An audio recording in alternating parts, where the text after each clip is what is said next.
Sanjana Gandhi is a recognised thought leader in the tourism and hospitality space with over 15 years' experience as a management consultant advising governments and private sector organisations in the culture, travel and tourism industries. She's one of the youngest ever female partners of South Asian descent at Price Waterhouse Coopers in the Middle East, and she's built a distinguished career helping clients shape national visions and implement long-term strategies and drive destination development and embrace digital transformation for sustainable growth. At PwC, she leads strategic and transformation initiatives for public and private clients across the region, specialising in tourism, entertainment and culture. Over the course of her career, she has advised most of the region's leading tourism authorities, including Dubai Tourism, Abu Dhabi Tourism, Ras Al Khaimah Tourism, the Saudi Ministry of Tourism and Qatar Tourism. She's a strong advocate for diversity and inclusion and has designed and led executive sponsorship and mentorship programs aimed at empowering female talent across organisations in the Middle East and beyond. Sanjana, welcome to the LifeLab. Thank you for doing this. It's been a pleasure. Thank you. I'm so excited. I'm so excited to have you here. No, really, it's going to be a good, interesting conversation, especially with the time that we're at in the industry here in the Middle East, especially for tourism. Yeah. So you have shaped the visions of nations' tourism strategies. I mean, you've shaped how millions of people actually travel in the region. But if we were to take the Sanjana entry of the Lonely Planet Guide, how would you describe that? What would it be like? I can tell you what it would not be like. Okay. I'm steadily moving away from tier 1 cities. Okay. Like as in established yes, like tourism cities. The must-dos, the Paris, London's, Rome's and stuff, even though I love them. I grew up with them. And these are probably the cities that made me love my industry. But there is such a thing as over-tourism. There is such a thing as the queuing and all of that. It just becomes, it doesn't feel like a holiday anymore. It feels like a chore. Like going, for people visiting these cities. Yeah, I mean, for me specifically, I'm talking about myself right now. These are like the stalwarts of the tourism industry. But I just feel that it's time for countries to start looking at tier 2 and tier 3 cities, and start marketing them properly. And that's what I like to go to. Yeah. I like to go to tier 2, tier 3. I have nothing called FOMO. I do not mind if I skip that one heritage thing that you have to see, because unlike my parents' generation, I don't tick it off a list. I'll go back if I like it. Okay, I got you. Yeah. Right? And is that because, like you just mentioned there, the queuing, so it's just over tourism in those places basically that's causing that? It's just Absolutely. And just, we have the disposable income now. You're seeing people travel. And these are the things that you want to first see. You've heard of these things in history and culture and stuff like that. But they're increasingly becoming crowded. They are becoming unsafe in some cases. In London and in Paris, they're becoming unsafe. Yeah, I actually just on that, I saw, I think you'd put it on LinkedIn about the Mind the Grab campaign in London. I found that really weird, to be honest. It was deaf. It was like telling the visitor, watch out, look for your own stuff, because we have a problem we can't manage. So for people that don't know it, it's basically this campaign in London that they did where they marked the footpath. Yeah, purple. In very high, like populous streets. So like Regent Street and Oxford Street and stuff. Exactly, around Harrods. Around Harrods. Yeah. So you have to step back from the curb or from the footpath. So your phone doesn't get, or your stolen. Your watch doesn't get stolen. That doesn't give me any sense of comfort. That makes me scared to go to London. Exactly. And then these are countries that have benefited so much with high net worth travel, specifically from this region, right? During the summer, it's a given. We're going to go to London, we're going to go to Paris, we're going to go to any other country. One of these stalwarts, right? Yeah. And then you have an added disadvantage, which is probably advantageous for this region. So people will come here instead because it's safe. It was built on safety. Safety was a core of the strategy. It wasn't an offshoot. So that is my thing about traveling right now, is avoidance of the really, really populous cities. I'm very fortunate to have seen them already. Of course. And I'm very fortunate to have seen them when they weren't like just the way they overrun by tourists. But looking at the smaller cities, living more with seeing a more community-driven environment, that actually fascinates me more right now. I can totally see that. Yeah, and I guess, do you think that's when you're a little bit more, a little bit older or a little bit more traveled, that you're kind of drawn towards that direction of tourism? Or do you think for younger people, obviously they still want to go to New York and London and because they've never seen it, but you'll be surprised. Yeah. You'll be surprised. I think we're in an age where Gen Z, the ones that are right now the starting big travel to really contributors, they're looking for experiences. They're looking for community involvement. They're looking for wellness. They're looking for longevity. They're out there asking for experiences rather than, I just saw the Empire State Building as a takeoff, right? Yeah. They're evolving the industry. So they want to kind of soak it in. Exactly. They're not trying to Exactly. So countries that are now looking at what assets do we have to attract them. Okay. So there are the resurgences of small towns that have more experiences, that have more community involvement to attract them. They're also very environmentally conscious. Okay. So you also have them maybe traveling shorter distances, but very closer to their things, so they don't have the carbon footprint there. They're very, very conscious. So I have a feeling that there will be a displacement of these larger cities to some smaller towns or some tier 2, tier 3 cities. Yeah. Just because I think if they have a proper experiential mindset, they will be able to capture Gen Z pretty nicely. That makes sense. That really, even in European countries, I can see how, smaller cities now, for example, I have a friend who lives in Sweden and she lives in quite a remote place. And I would love to go there more than probably I want to see Stockholm,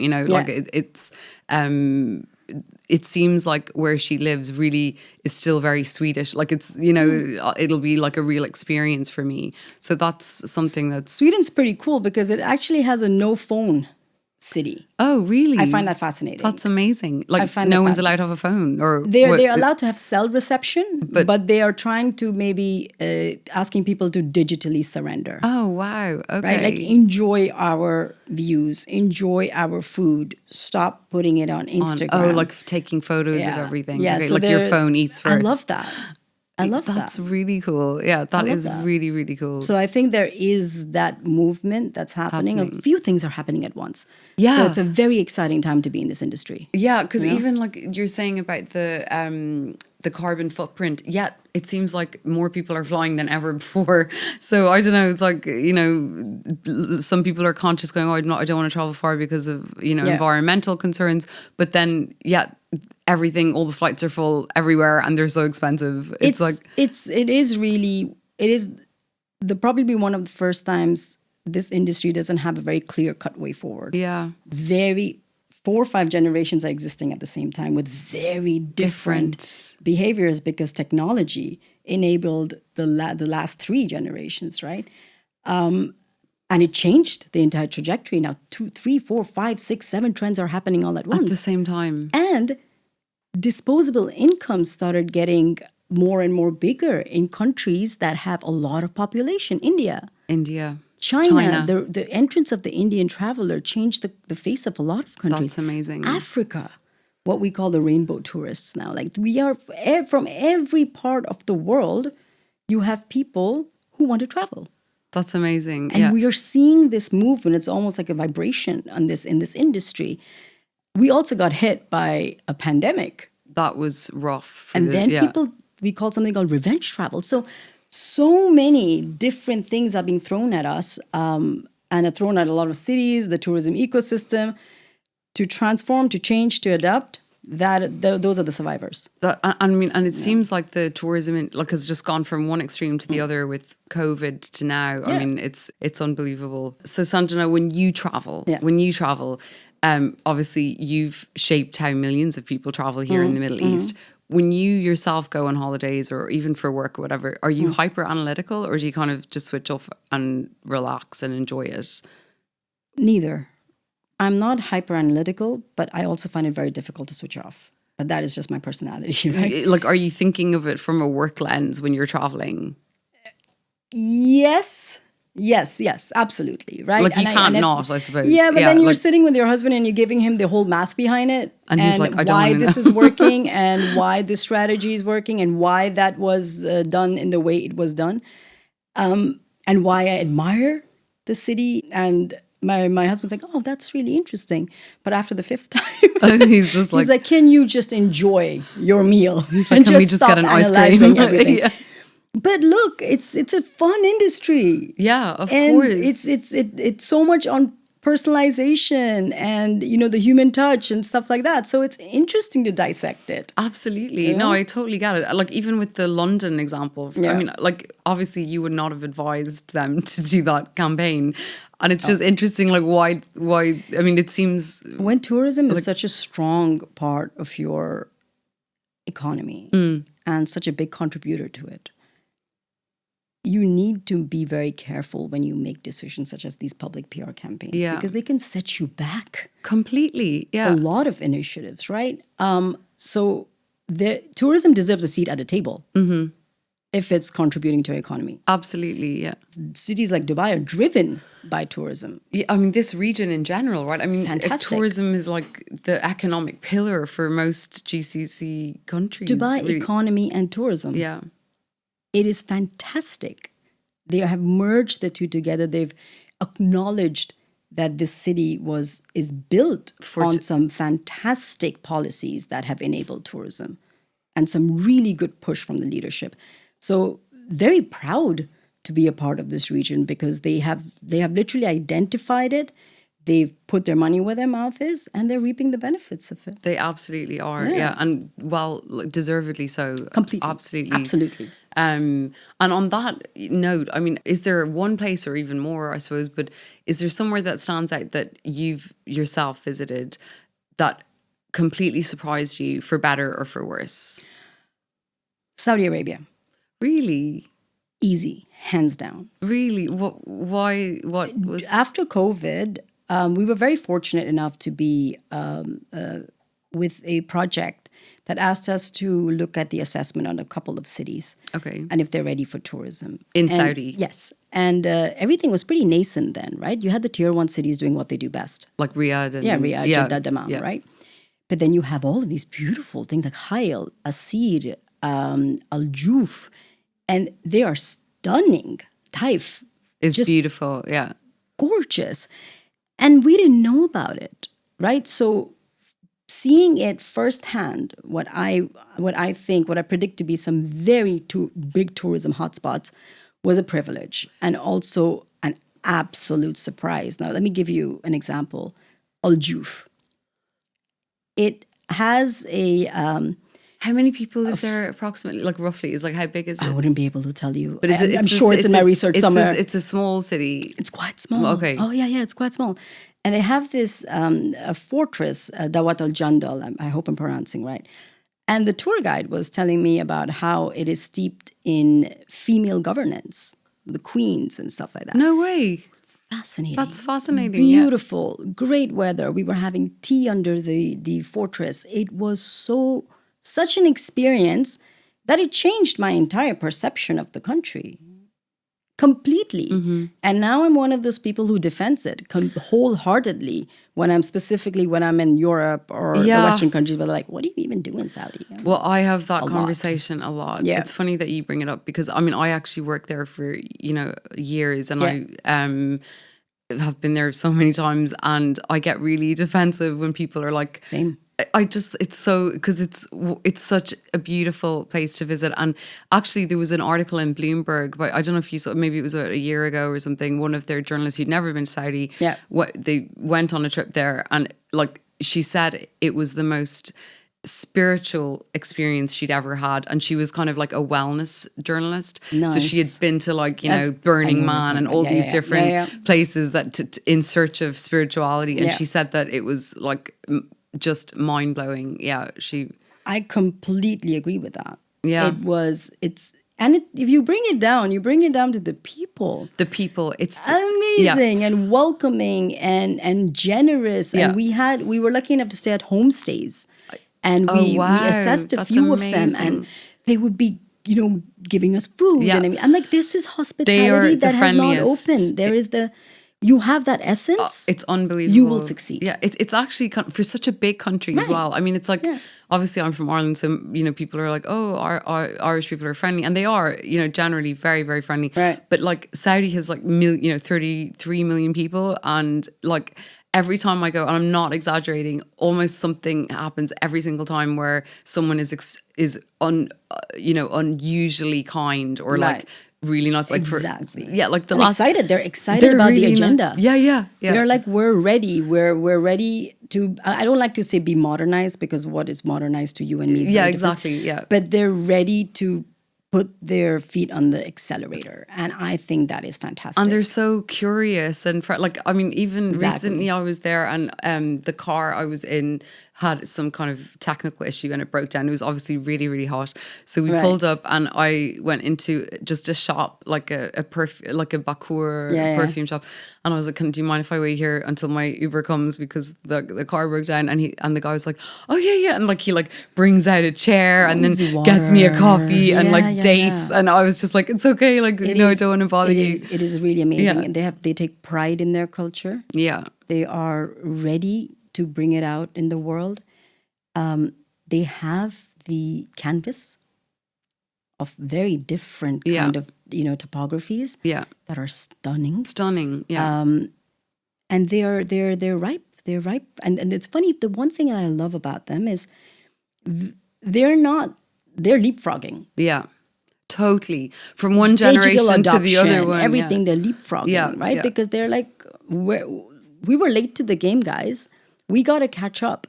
And they're inquisitive, they're curious, they're thirsty, very ambitious. Yeah. And so I'm so privileged, because it's very rare that you see a nation that launches itself into an industry. Like you launch one city, then you launch another, but then they're like, let's launch the whole place. And it's not done.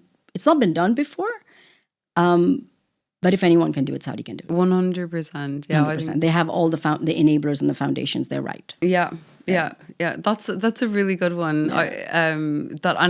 I completely agree. Even from my own experience there, I can totally see what's going to happen there, and the energy is different. It's definitely there. Yeah. And just, you mentioned there about the digital side of things, and you know, I really wanted to ask you about this, because I think it's like such a pertinent question right now, like AI, everyone, like AI and digitalization. But like, it's obviously changing how first people travel themselves, like for holidays, whether they're researching their family holiday or going on a business trip or whatever. They're not using, you know, the traditional things that we used to use, like travel agents, or even like just researching on the internet. They're using like ChatGPT basically. Absolutely. And then even how the industry is serving them and people's roles in the industry. Like, so how do you foresee that? Do you think that we're going to lose the joy and the magic of travel, or is it like the most exciting time ever to be in travel? What do you think? See, with travel and tourism, it's a very people business, right? We're not manufacturing something. No. Right? Yeah. So we don't see the direct, like, AI gives efficiencies. Efficiency means great output. Done. We can't look at it like that, right? Like black and white. Let's look at it from the visitor facing side of things. Okay. Right? There's a travel journey. Yeah. It takes out the friction points. Sometimes they were created by humans. Yeah. You know, that board receptionist. Okay. Thing, or that call center agent from the airline who just doesn't get it. Right? So it's taken out a lot of these friction points. Talking to a travel agent, and you're talking to the travel agent 7,000 times, and they're giving you different itineraries 7,000 times, and nothing hyper personalized to you. This is the way to go. Yeah. So It's taking out some frictions in the journey, which is fantastic. It is adding it's hyper-personalizing your journey through AI Which is because they good. know what you like. Exactly. Yeah. That will also help disperse tourism around a country. Okay. It might really help in a way of moving traffic around. Okay. Yeah. Right? Because And then- people will know about other things. Yeah, that start there Yeah. or do this or Okay. eat there. You know, that kind of thing. Not only go to Rome and then And do eat. Tuscany. You know, it's allowing a few other things to come out, which is fantastic, right? But what it's really helping also is on the other side of things, the tourism ecosystem side of things, you know, with dynamic pricing and all of the other things, right? So it's really powering that engine. It is powering taking out some of the visitor friction, putting hyper-personalization. So it's doing some good stuff visitor-facing also, targeted campaigns and all of that cool stuff. But I worry when you take an AI guide through a museum than an art history major. Of course. Who can give you that that really thought behind that painting and that emotion and all of that stuff. And that Side the removal of that human element is number one dangerous. Mm-hmm. Because you're basically just putting it on your phone and walking around. Where is that? There's no delight? experience. Where is that? You know, that feel, and that I think that we should balance that very very carefully, right? And also I think the AI worries me in two ways. Let's use it in the front of if it's doing content. You, right? Like let's say you're walking around Al Balad in Jeddah, or even this one of the markets in Delhi, right? And you've decided to use AI instead of a tour guide, and it's telling you a lot of the history, this and that. But that history comes from a very different view. The data has been very Western centric because that's what's been in the market. That's what's out in the public. Mm-hmm. It won't give it from your country's perspectives and countries that have very rich histories and not necessarily have recorded all of this in data. Yeah. So it gives you a very westernized colonialist view on countries that are rich, such as the region we live in, such as the country I'm from, India. So you have to be very careful. You have to make sure that what you're feeding it is your words, not like some history books that it's absorbed and exactly. I see, right? And history has always been skewed. Of course, to whoever thinks that they were victorious, right? Yeah. And you don't want to lose that. No. So it's very important to have to be control of your data and your your data. Yeah. Do you have the voice of your people? Yeah. You're right. That's it. Yeah. Critical feedback consistently through like a panel of people to understand. So you can't just say plug it in and it'll be fine. Specifically when you have rich history that is probably unrecorded, that probably is in people's minds or in people's cultures, you know, the stories they can tell you. Okay, so those have to be embedded. It can't be, it's not machine learnable or in the sense. It is machine learnable, but you've got to feed it the right data sets and you've got to keep a close eye on it. And you've got to make sure it's saying the story you want it to say. Yeah. And that requires involving the community. That requires involving historians and, I don't know, your grandmothers and all of that kind of stuff, right? There's something that we have to be very careful of there. Let's not lose the essence of what we are, right? I read this article where someone used an AI-generated tour guide, and they were talking about the mysticism of the markets and, you know, carpet merchants and all of that kind of stuff, which is how they were described in the past. Yeah. But it's so much more than that. Yeah. There's a whole trade aspect behind it all that you miss when you just rely on one source of the data. That is one where we have to be super careful. We don't want to lose our richness.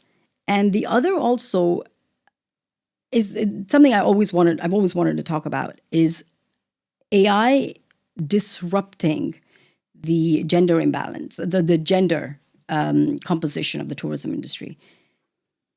After healthcare and education, the tourism industry is has the most equal gender balance in terms of workforce. Okay. So a it's lot about of women. 54% women. Okay. Yeah. But they are at the bottom of the pyramid. So they're kind of frontline, low-paying jobs. There's still a disparity. Leadership is still frontline, low-paying jobs is the majority. Okay, Yeah. Women, like service industry. Overrepresented there, right? And that is what AI will automate, first things first. So there's a big chance that we will be kicking a lot of women out of this entire story, of this entire economic contributor. And we've got to recognize that it's about to happen in countries where women, you are a part of tourism and are a proper economic contributor to the tourism industry. Yeah. Now, therein we've got to really understand reskilling and how do you bring women back and how do you make sure that they understand AI and how do you make sure that they have a career trajectory that is AI assisted and not replaced by AI. Okay. Now in the travel tourism industry, because of digital adoption, you're seeing a lot of data scientists, a lot of coders, et cetera, et cetera. They're in demand. And these, because of women's underrepresentation in STEM, they're naturally tipping the balance towards men again. Why? Because of the imbalance the demand, in STEM? right? There's no funnel, there's no supply into the STEM. And that's what we're in demand for. We're going to be losing them because they're frontline. Yeah. And that's automated first thing, chatbots, et cetera, et cetera. And on the other side of things, the way the industry is growing is giving more opportunities to men.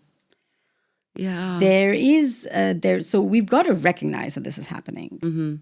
And that's across the board, right? It doesn't matter which 100%, yeah, it doesn't region matter. or area. It doesn't matter where, yeah. It's happening across the board. What are we about to do? What are we going to do with this, right? Embed this into education. Embed it into your vocational education, hospitality education. The governments have to realize that this is going to happen. They've got to understand, how do we reskill? How do we reposition? Do the trajectories of the career need to change? Does the entire pyramid and the standard positions, how do we make sure that AI assists them and doesn't replace them? Yeah. So there is a lot of thinking that has to be gone through that, because it's going to be a pity. And it's going to be a huge challenge. Because that was the right? one thing we're super proud of as the industry. Yeah. Is like, wow, we're equal opportunity as an industry, even though the leadership disparity is still very male-centric. In the tourism industry. Yeah. Just on that note, I mean, you're known for your work in diversity and inclusion. And, you know, we said at the beginning that you're one of the youngest ever Indian partners at Price Waterhouse Coopers in the Middle East, which obviously you must have been very driven to get to that, to reach those heights at such a young age. But is there something you wish piece of advice that you'd wish someone had told you that you give to young women going into those male-dominated boardrooms, that you wish you'd known when you started out? It's quite interesting for the younger women nowadays, because they don't really walk into a lot of male-dominated boardrooms. Well, that's what I was... Yeah, I love that. You mirror it. Yeah. It's fantastic. I remember being in a board meeting which was chaired by a woman. She had a very strong women-centric team. And I was proud because we also had a nice balance. A nice balance, right? yeah. Just to look at, we mirrored them. So that is something that has been solved on a larger level. I see it happen. Okay, that's good. Yeah. To know, because it's nowhere as bad as when, you know, I started my career. Yeah. Which was purely male-centric. And we lost so many women because women then went, they had to give birth, and then why do you come back, blah, blah. Yeah. No programs, no nothing. No support. Those things are changing. I'm very happy to see that. Yeah. I'm very happy to see that it's my generation that we're changing these things. That's so awesome, yeah. But I'm also, like, I've always been given some really good advice I've had male mentors. It's just that's the environment I was in. I think one of your male mentors was on this podcast. Yeah. Well, yes, absolutely. Yeah. He's one of the OG partners, right? Yeah. And we all looked up to him. It was almost like I always had very good advice from people. One was always the fact that it wasn't like don't take no for an answer or all of those kind of things.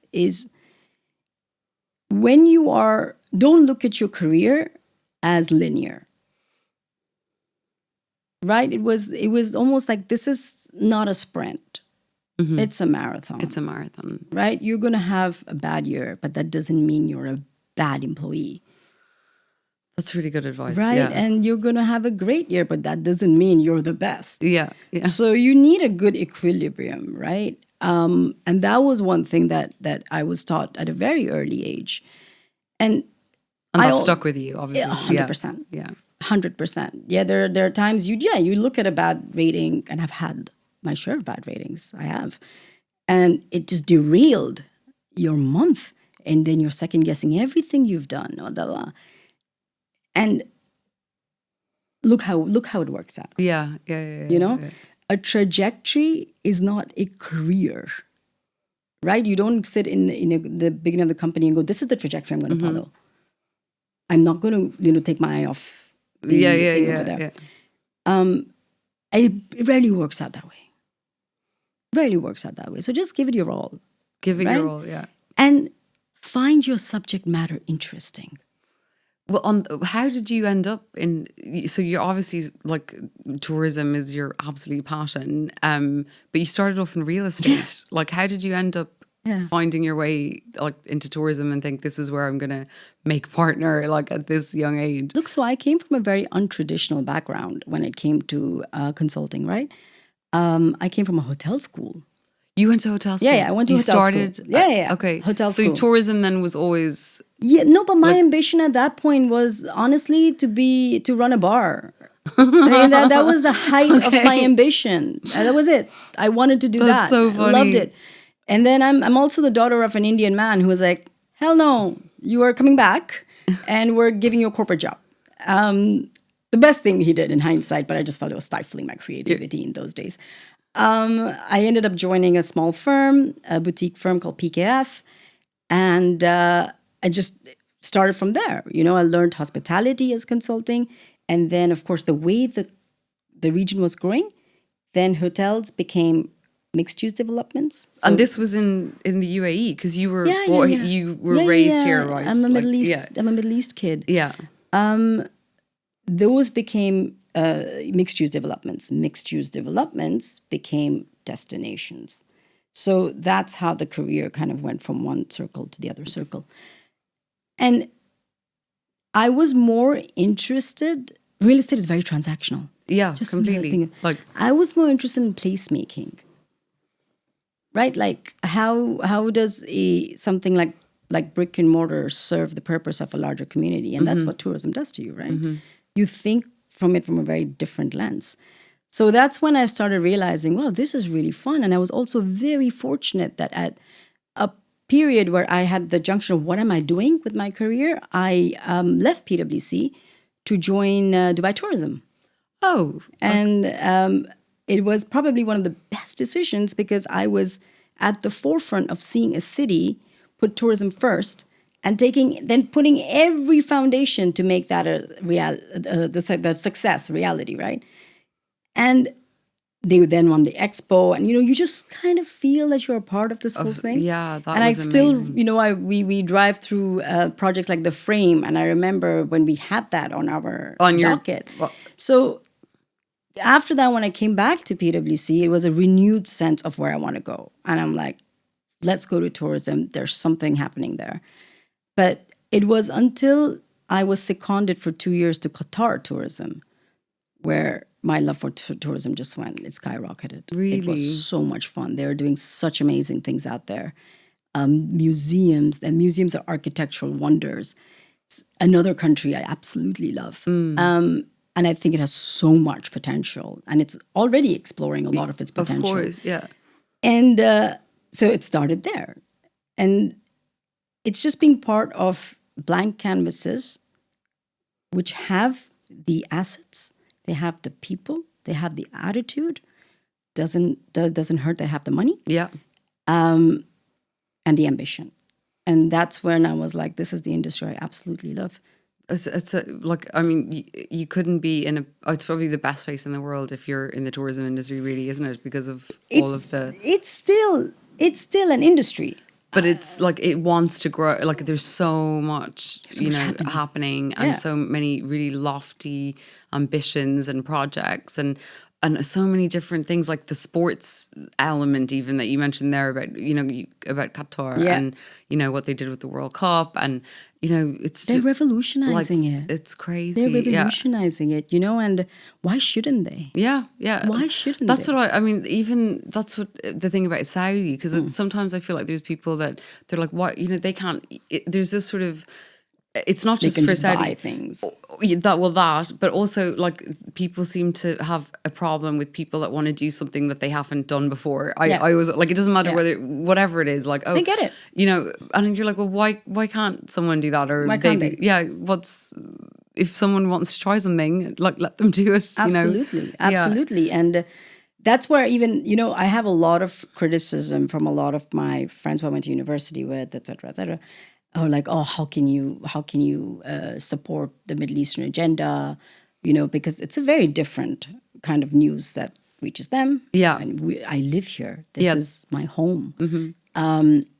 And it's that makes me more driven to make sure that the agendas are met. Because then more people will come and visit it and see. Dubai doesn't have culture. Oh my God, that is so awful. Yes, Dubai has culture. Yeah. Where have you been looking for it? Yeah. Have you gone looking for it? Yeah.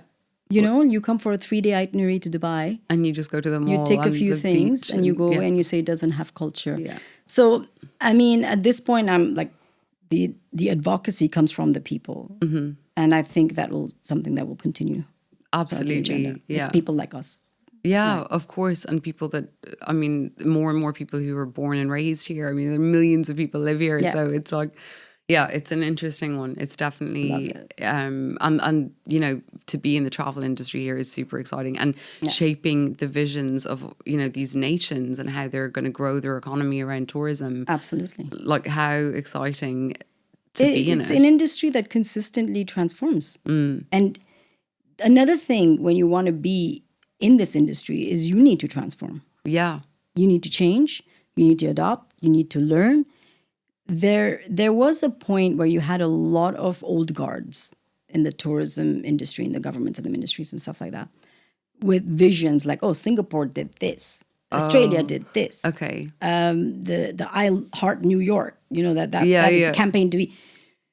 Not realizing that those countries had their trajectory, they had their legacy, they had their history. They took years to get where they got to. And now you're telling me that I should compare myself to something what is in they're already in their stabilized thing. But now you see the younger people coming into the tourism workforce, and you see the younger people coming and shaping those tourism agendas. And they're like, wait, it's nice. We love what they've done. But we've got to build for the future. We have to future-proof our industry. Yeah. And it's the future-proofing which makes it innovative, which makes it cutting-edge technology, which makes it exciting to work with. It's the future. They're looking at the future. The people, the younger generation coming in the industry now. In this region. And obviously, like, when we're talking about it now, but tourism is about, people and like culture. Is there somebody or a store, an experience that really stands out for you in your like experience so far in the industry that has really stuck with you to this day? That there of course there are plenty, right? But I think one really, really comes to mind was again when we were in Saudi. Saudi again. Yeah. That's amazing. But I was uncovered. So, okay. Hair open at leisure wear because we were busy running around. And it was, you could see the discomfort in some people. Which city was this in? I was on the outskirts of Riyadh, and there were a few villages that they were part of, activating those heritage villages, right? And we were taking a look at them. They were visibly uncomfortable with me. But then as the whole thing progressed, I was with a group of people. You started seeing the comfort levels change. Okay. Right? And I remember one of them, we were in one of the reserves. We were looking at some of the reserves of the stunning, stunning landscapes. And I couldn't climb up one of the rocks. Okay. He gives me his hand. And he's uncomfortable. Yeah. I take it, and he pulls me up. And then he looks at me, he goes, "You've got to give us some time." Like and then he goes into thing. He goes, "We're excited, but there's a lot that we have to come up with." And for what I thought was animosity was actually discomfort. Discomfort, yeah. For me. Yeah. Like, is she okay? Yeah, yeah. She's traveling with 10 men. Is she fine? I see, yeah, I see. And I went to places like the edge of the world, which had porta cabins for men, not for women in those days. I mean, in those days, like 5 years ago. And they would be like, "All right, look, you go in there, we'll wait outside." And, I had a little, the 5 men standing over there. And I remember texting my mom, I'm like, "You will not believe what's going on. What I'm doing right now." But it changed my entire perception. And what I used to think as scary, that trip with those bunch of people was for me a game changer. Because by the end of it, we were mates. That's amazing. We were all cut from the same cloth. We were mates.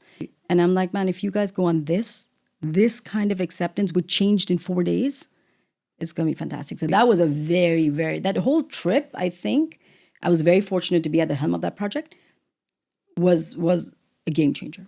Yeah. It's, I mean, I have a story from one of the early days of when I started going to Saudi. I mean, it would have been maybe 12 years ago. Yeah.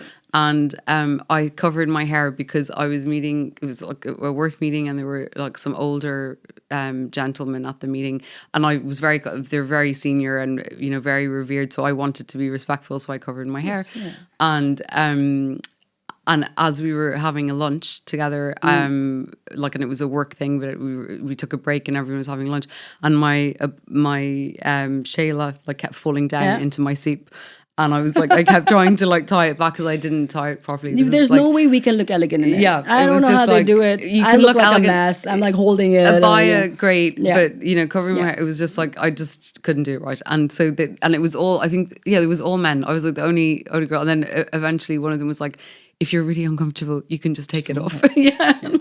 And so I was just sorry. I was trying to do the right thing. They were like, "No, it's fine. You can take it." I still wear the abaya when I go for the meetings. I always wear abaya. Because I can wear I always wear, comfortable. First of all, I love them because they look really elegant. And number two, I just feel more comfy. It's just I get it. And that's another thing. Sometimes my friends in the West are like, "Oh, you're endearing." No. And I'm like, I love it. Give me all the abayas, I wish I could wear this every day. But it's not a movement, guys. It's not a big thing. Yeah, it's not. But everything this region does is amplified. Yeah. In a good way and in a bad way. True. Were there any, I want to talk about things you've overcome, because I mean, it's a pretty big deal. I mean, I know you probably, when it's your own achievements, people sometimes are like, "Oh," but being one of the youngest ever partners of Indian descent, in a, when you were coming up, like you said, it was male dominated, and thankfully it's not anymore. But were there any, things that you, first of all, major challenges that stuck out, and how did you overcome them? Or even moments in your career where you were like, "I am in way over my head here, and how am I going to do this?" Where you got a huge responsibility or something, because, in that drive to get that recognition and become a partner, you must have had some pretty challenging, career moments. I'd love you to share some of those experiences. The struggle was that I wasn't from a typical educational background. Okay, because of hotel school. Yeah. Hotel school. Yeah. It wasn't looked upon the management consultant has a hotel school background. And I was with my peers who were from Yale, from Harvard, from Columbia, and we had some amazing people. And I'm so fortunate to call them friends now. Yeah. So fortunate. But I remember at one point we were all chilling by the water cooler, and it was me and my team, and one of the partners comes in, and I still remember this because it really stuck. And he turned around and said, "Oh, you're glad you got through, because since after we recruited you, we really pushed the juggernaut. You just slipped through with your weird background, and since then." We've really become strict. We only take B school. And I thought that was just so casually hurtful, and there was no reason to do it. There was zero reason to bring that up in front of people. And it's funny because I still joke about it. The word juggernaut has become like a big thing between my friends because they were all there. They've now all come up with a career with me. And we still laugh. He's like, oh, Sanjana's pushing the juggernaut kind of thing. So that was just casual, hurtful. Yeah. Right? Despite my educational background and because of my interest in the industry, I was successful. Right? So that was one. But about the in over my head, that's every project. I'm in over my head with every challenge. And there's not one project where I'm like, oh, one, it will deliver it. They're complex. As I said, tourism is complex. Tourism for nations. Yeah, it's complex. There are policies, regulations, there are people, workforce. There's so much to think about than just how do you travel fund? You know, it's a whole industry. Yeah. And if I'm not in way over my head in the beginning of the project, it's probably not going to be a good project. I love it because then I'm learning, and I am one of those people who will consistently research and research and research and research. The kids now have ChatGPT. It's amazing, guys. You are already winning. And I love it. It's become like my best friend. And it's so amazing to start a project sometimes. And you may know 60% or 70% of the subject matter. But because you've experienced it and because you strategically know how this works in countries you've advised. But that 40% that's unknown, which has to be customized, or 50% has to be customized to the nation, their ambitions, that's the exciting part. And that's the part that overwhelms me and gives me anxiety. There are times when I've won a project and not been able to sleep going, how am I going to deliver this? Really? Yeah. So you're just like, holy... How am I going to deliver this? And you do it. You always do it. You always do it because there is interest in because you're learning. You're constantly learning. I don't know everything. But there is this thirst to know everything. And that's the only reason that in this age of technology, you can still succeed if you are constantly reinventing and learning and curious and curious and making connections. Absolutely. That makes sense. And being able to apply how other industries work to other industries. That kind of thinking comes from curiosity, comes from just interest. It comes from using different sources of knowledge. Yeah. Even having a chat with someone. I know. Like, I think that's, I mean, when we're thinking about like AI proofing your career, I think one of the main things will be that ability to make a connection and chat with people and like build a network, basically. Like that you won't be able to replace that with AI. You'll be so surprised because sometimes when I see something that could be written by ChatGPT or like a benchmarking exercise or something like that, which they do better. Yeah. Right? It's amazing. And I'm sitting in front of an associate or a senior associate who's decided not to use that or was too lazy to use it and has shown me no curiosity. I could be like, man, you're replaceable. Because you did it. That's so weird that you said that because it's like gone full circle, right? It used to be like, if you're using AI, you're cheating. Yeah. But now it's like, if you don't use it and you just don't even try to make what you've done yourself better, then you're not doing a good job. It's leveled the playing field. Yeah. It's leveled the playing field. Yeah. Now you tell me how you're going to use this information. Yeah. You know what? There are times when even I'm like, okay, how can I now innovate after this? Because I've already gotten all the knowledge. Yeah. But it's about the solutions. It's about the solving the problem.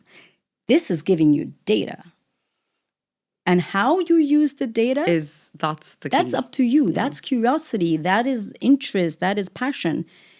And increasingly, that is becoming more and more of a trait that we're looking for when we work with our associates and analysts and stuff like that. Because sometimes they're like, man, why haven't you used ChatGPT for this? Or tried to prompt it in the right way to help you. Learn that. Yeah. Learn your prompts. Prompting. Yeah. Learn your prompts, right? And there are so many kids. They're so fortunate. Yeah, they're so fortunate. I can't imagine what it's going to be like. All that information, it's so exciting. Mad. Yeah. And yet some of them just don't use it.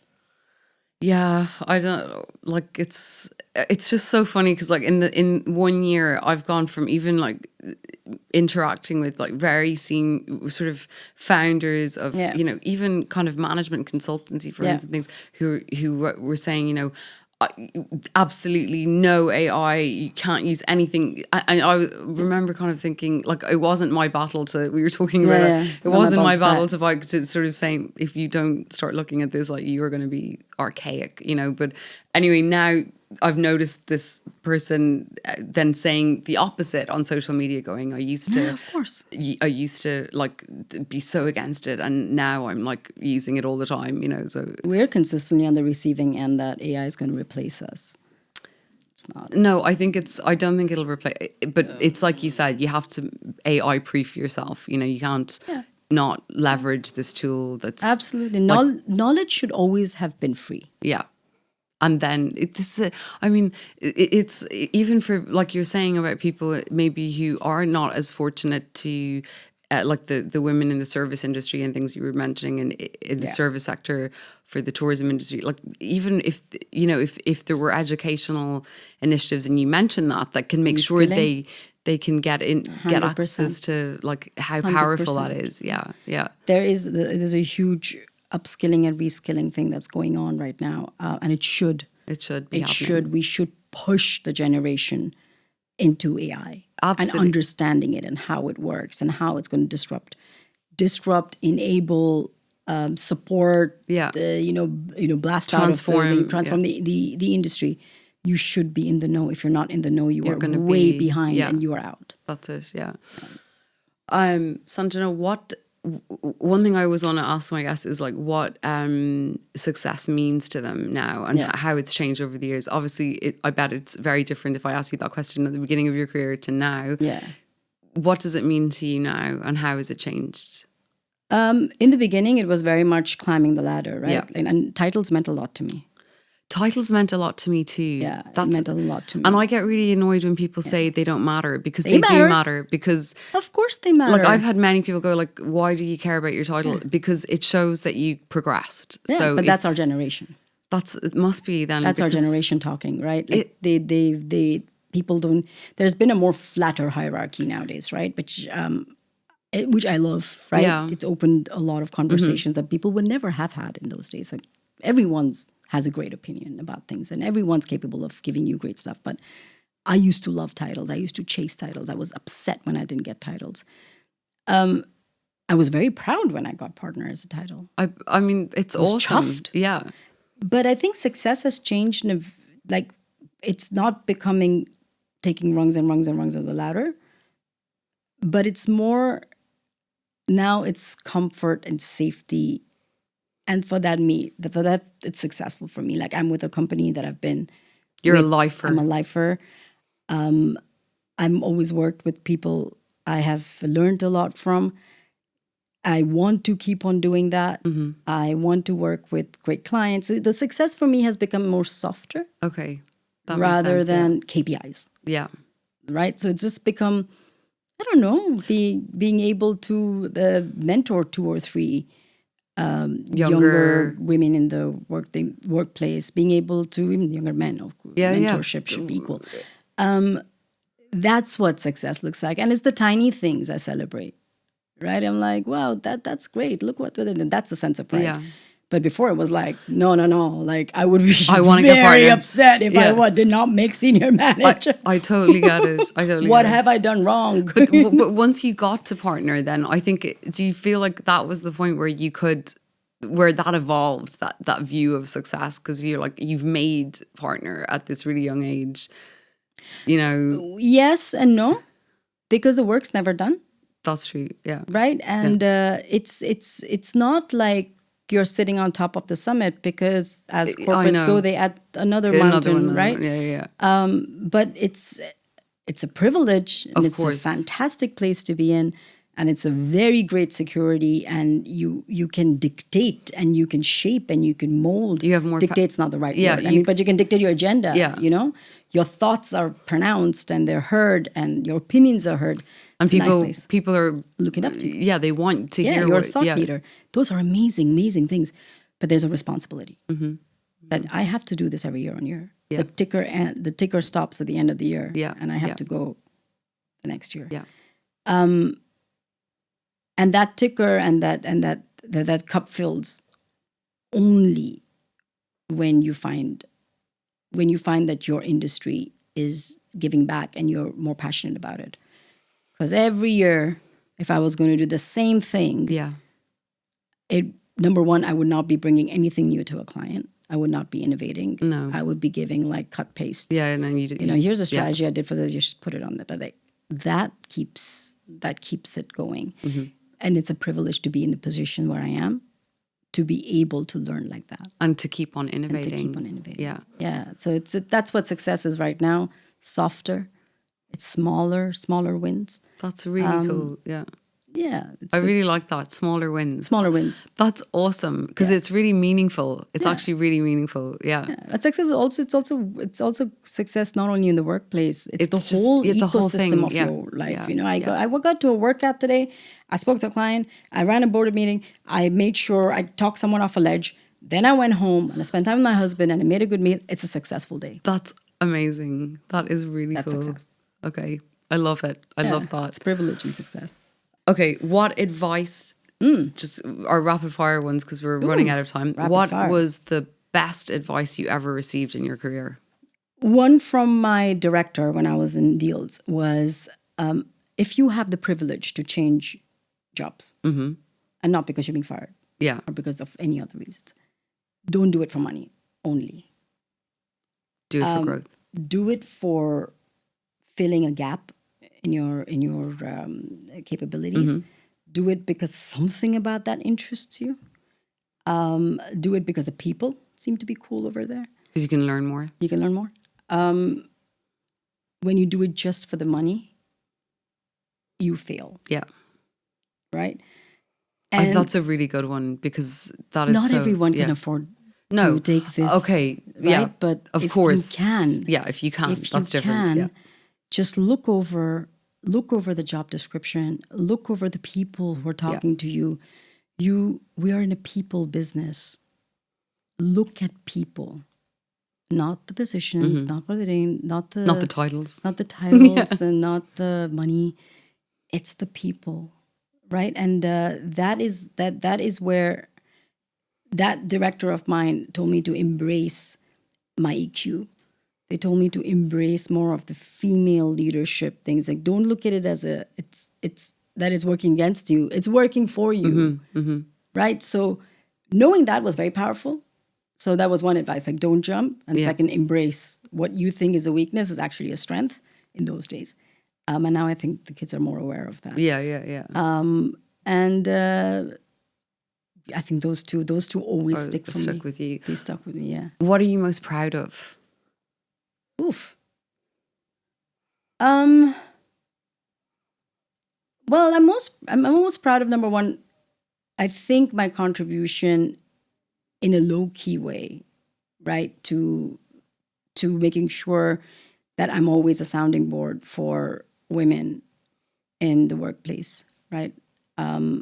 I'm proud sometimes when they ask me to read their university essays when they're going to their masters. That's awesome. And I learned so much about them in those essays, right, that they don't usually tell you. Yeah. Because they write very, very personal things.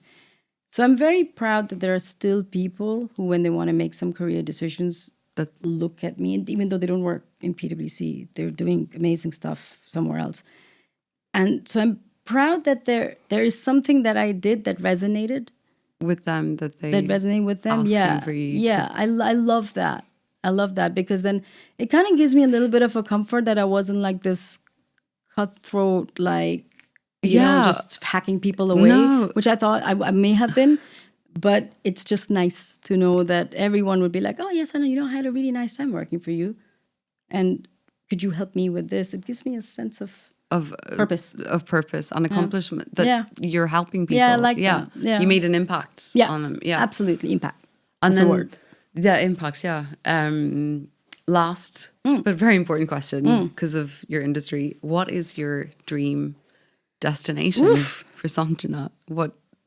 I mean, you've probably been to every country in the world at this stage, but... you know, when we spoke about switching off... Yes. I only switch off when I'm underwater. Okay. I find it fascinating. Okay. I think that there's a whole world and universe. This is like an alien universe down there. It's beautiful, right? And so diving is a huge thing that I love doing.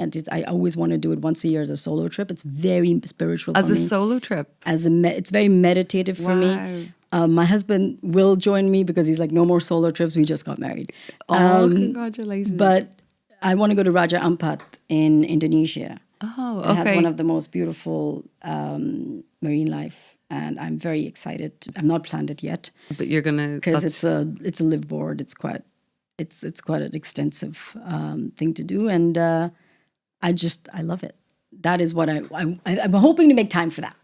And are there any amazing diving places you've been to that stick out? Diani in Kenya was amazing. I saw a whale shark. And we jumped off to follow it, and going down there, it was like being, Little Mermaid. Yes. And then there's this thing where it's all glittery. And they're all dancing. It was like that. Was it was like that. Under I may the have sea. partied a lot when I was down there, but like that was what I saw. And it was beautiful, and it was friendly on the pocket. It was very nice people. Yeah. It was, how they have the Africa. I mean, I love Africa. The Everything music Africa, and the I'm vibes. Obsessed. They have that, they have that the very easy pole attitude. Like go slow with your life, Hakuna Matata. Yeah. And they live by it. So diving with those guys was the funnest dives. That is so cool. I love that. Okay, well, those Diani are was some fantastic. really You've good gotta tips. Oh, I would love to. Yeah, Beautiful. I would love to. Stunning beaches. I'm going to write all these down now, and those will be my next. That's what I'm saying, tier 2, tier 3, tier 4. That's where we should be concentrating that's where it's on. at. No, I totally see that. Even for the last 2 trips I did actually were kind of like that. I didn't realize it now, but that's what I was looking for. Less like millions of people, more actual. Less like the Instagrammer was like 25 hidden gems. It's on your Instagram. You have 17,000 followers. I know. How is that a hidden gem? It's not Thank a hidden you very gem. much for unhiding that gem from me. So those places, Okay, well, we're unhiding those gems. Yes, but it's these not ones on. Deserve it. Yeah, these ones deserve the exposure. Well, thank you so much for coming and for your time, been Sanjana. great. Honestly, like Thank really, you. like that flew by. I can't believe that was an hour. I feel like we just got started. But I know. I now I know why people like to do this. Like It's everyone so I know is on a fun. podcast, and No, now I am on a I podcast. I know. Everyone's. Although I did start mine, I think before that all happened. Even though it's sporadic at times, but I love doing it because it is like it's so much fun. Just I can imagine. hearing stories and like all about your experiences, and such an interesting one. Really, like having been, sort of instrumental in this tourism journey in the region. All the work that you've done at a time when this is. It's the place in the world to It's be just started. if you're in tourism. It's just started. So thanks I'm for coming excited to tonight see. and giving us your time. It's been such a pleasure. Really, thanks. Such a Thank pleasure. you. Thank you very much. Thanks, Sanjana.